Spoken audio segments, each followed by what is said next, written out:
Friends, ખરેખર આજે તો ગજબ થઈ ગયો. તમે ક્યારે વિચાર્યું પણ નહીં હોય કે આ રીતે પણ તૈયાર થઈ શકે છે. શું તો ફક્ત એક જ કેરીની મદદથી તમે તપેલું ભરીને રસ તૈયાર કરી શકો છો. અચાનક ઘરે મહેમાન આવી જાય અને ફક્ત એક જ કેરી બચી હોય તો ફ્રેન્ડ્સ તમે આ રીત ચોક્કસથી અપનાવી શકો છો, કેમ કે ફટાફટ આ રસ બનીને તૈયાર થઈ જતો હોય છે અને સાથે સાથે એક જ કેરીની મદદથી તમે તપેલું ભરીને રસ તૈયાર કરી શકો છો. તો આ માટે સૌથી પહેલાં મેં અત્યારે લીધી છે એક પાકી કેરી. તો ઉપરની જે છાલ છે એને દૂર કરી દઈશું. છાલને મેં દૂર કરી દીધી છે. હવે આપણે આને કટ કરી લઈશું. જો તમે આ રીતે કટ કરશો તો એકદમ ઇઝીલી ફટાફટ આ કટ થઈ જતી હોય છે. ફ્રેન્ડ્સ, આપણે રસને ઘોળો કરવો હોય તો એના માટે આપણે પાકી કેરીનો જ ઉપયોગ કરતા હોઈએ છીએ અને થોડીક ખાંડ પણ આપણે એની અંદર ઉમેરતા હોઈએ છીએ, કેમ કે પાણીનું પ્રમાણ આવતું હોય છે એટલા માટે. હવે ફ્રેન્ડ્સ, મેં લીધી છે અત્યારે એક નંગ કાચી કેરી, બટ આખી કેરીનો ઉપયોગ નથી કરવાનો.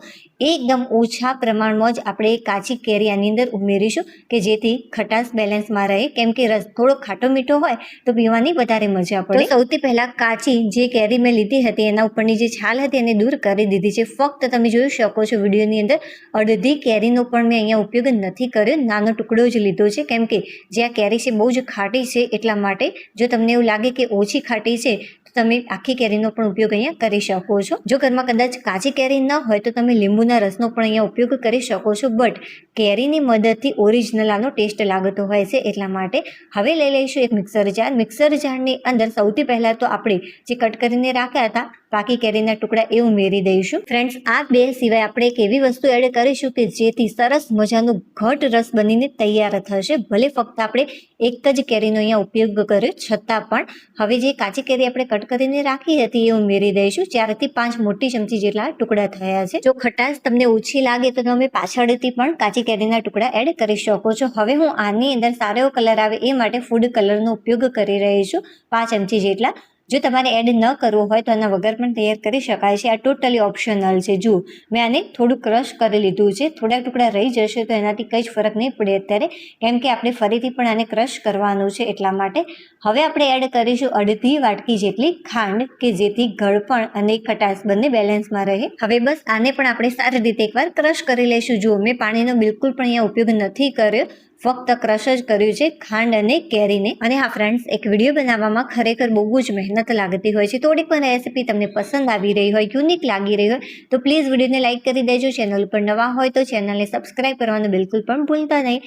હવે એક બાઉલની અંદર મેં આ પલ્પને નીકાળી દીધો. હવે એક મોટો ગ્લાસ ભરીને મેં લીધું છે પાણી. મિક્સર જારની અંદર આપણે પાણી એડ કરીશું, સારી રીતે મિક્સ કરી લઈશું અને ત્યારબાદ આ પલ્પની અંદર ઉમેરી દઈશું. હજુ પણ આપણે આની અંદર પાણી ઉમેરીશું, બટ અત્યારે નહીં. સૌથી પહેલાં તો આને એકવાર મિક્સ કરી લઈશું. જો કેટલો પાતળો બનીને તૈયાર થયો છે. હવે આપણે આને જાડો કઈ રીતે તૈયાર કરી શકીએ છીએ ચાલો એ જોઈ લઈએ. જો હું તમને કણસની મદદથી બતાવું કે આ કેટલો પાતળો બનીને તૈયાર થયો છે. જો ફ્રેન્ડ્સ, કેટલો આ પાતળો બનીને અત્યારે તૈયાર થયો છે અને હજુ પણ આની અંદર આપણે પાણી એડ કરવાના છે. હવે લઈ લઈશું ફરીથી મિક્સર જાર. મિક્સર જારની અંદર એક મોટી વાટકી ભરીને મેં લીધા છે મમરા. હા ફ્રેન્ડ્સ, મમરા. ખરેખર મમરાથી સરસ મજાનો એકદમ ઘટ રસ બનીને તૈયાર થતો હોય છે, બટ તમારે ડાયરેક્ટ બંનેને ભેગું ક્રશ નથી કરવાનું, આ રીતે ક્રશ કરવાનું છે.